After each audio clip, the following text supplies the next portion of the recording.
बिस्मिल्लाहिर्रहमानिर्रहीम।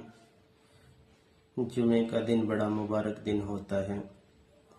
इस दिन में अल्लाह की खुसूसी रहमतें नाजिल होती हैं।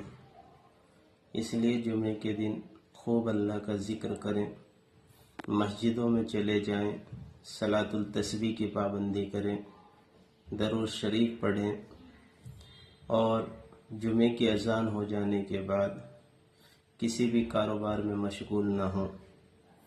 मस्जिद चले जाएं, किसी के लिए भी जायज़ नहीं अज़ान हो जाने के बाद वो किसी कारोबार में मशगूल हो।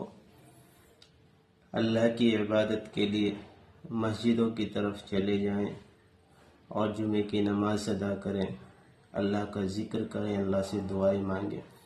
जुमे के दिन में एक घड़ी ऐसी आती है जिसमें दुआएं अल्लाह के यहाँ ज़रूर कबूल होती हैं, उसे हासिल करने की कोशिश करें।